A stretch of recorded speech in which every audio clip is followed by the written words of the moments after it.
నీటి ప్రశ్నపత్రం లీక్ విషయంలో సీజేపీ నాయకుల సమక్షంలో జరిగిన ఆందోళనతో కేంద్ర విద్యాశాఖ మంత్రి ధర్మేంద్ర ప్రధాన్ రాజీనామా చేయాల్సి వచ్చింది. బీజేపీకి, ఎన్డీఏ ప్రభుత్వానికి కొమ్ము కాస్తున్న నేషనల్ మీడియా సంస్థలు, అలాగే ఎన్డీఏ కూటమి ప్రభుత్వం అధికారంలో ఉన్న రాష్ట్రాలలో కూడా మీడియా సంస్థలకు నీటి ప్రశ్నపత్రం లీక్ విషయం అనేది ఒక సాధారణ విషయంగా మారిపోయింది. పైగా నీటి ప్రశ్నపత్రం లీక్పై ఆందోళన చేస్తున్న విద్యార్థులను సీజేపీ నాయకులను దేశద్రోహులుగా, సంఘ విద్రోహ శక్తులుగా, హిందూ వ్యతిరేకులుగా చిత్రీకరించే ప్రయత్నం చేస్తున్నారు. ఎన్డీఏ ప్రభుత్వానికి కొమ్ము కాస్తున్న మీడియా సంస్థలతో పాటు ఎన్డీఏలో భాగస్వామిగా ఉన్న చిన్న చితక పార్టీలు, బానిస పార్టీలు, కూలీ పార్టీలు, వాళ్ళ నాయకులు నీటి పేపర్ లీక్ విషయంలో ఆందోళనలో పాల్గొన్న విద్యార్థులను, సీజేపీ నాయకులను సంఘ విద్రోహ శక్తులుగా, దేశద్రోహులుగా, హిందూ వ్యతిరేకులుగా చిత్రీకరించే ప్రయత్నం చేశారు. అలాగే విద్యార్థులను పాకిస్తాన్ ఏజెంట్లుగా, చైనా ఏజెంట్లుగా, అమెరికా ఏజెంట్లుగా చిత్రీకరించే ప్రయత్నం చేశారు. ఇది వారి దిగజారుడుతనానికి నిదర్శనం. అయినప్పటికీ విద్యార్థులు ఎక్కడా వెనక తగ్గలేదు. ప్రభుత్వం దిగి వచ్చే వరకు ఆందోళనను విరమించలేదు. విద్యాశాఖ మంత్రి ధర్మేంద్ర ప్రధాన్ రాజీనామా చేయాల్సి వచ్చింది. సీజేపీ నాయకులను చర్చలకు పిలవాల్సి వచ్చింది.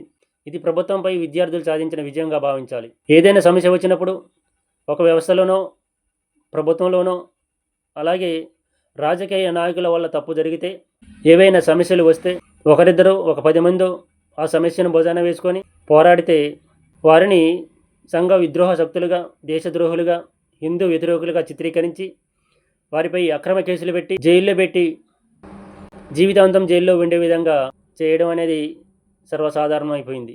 నీటి పేపర్ లీక్ విషయంలో ఏ విధంగానైతే విద్యార్థి లోకం కదిలిందో, ఏ విధంగా అయితే సీజేపీ నాయకులు నాయకత్వం వహించారో, అదేవిధంగా లక్షల సంఖ్యలో విద్యార్థులు ఆందోళనలో పాల్గొంటే, పోరాటాలకు సిద్ధమైతే ప్రభుత్వాల మెడలో ఉంచడం అసాధ్యమేమీ కాదు అనే విషయం ఈ సంఘటనతో తేటతెల్లమైంది.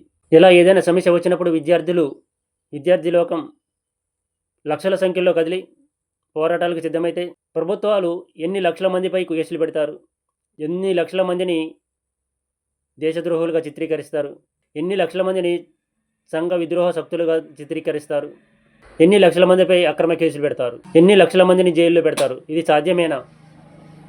ఈ పోరాటమే విద్యార్థుల విజయానికి కారణమైంది. కేంద్ర విద్యాశాఖ మంత్రిగా ఉన్న ధర్మేంద్ర ప్రధాన్ రాజీనామా చేయాల్సి వచ్చింది.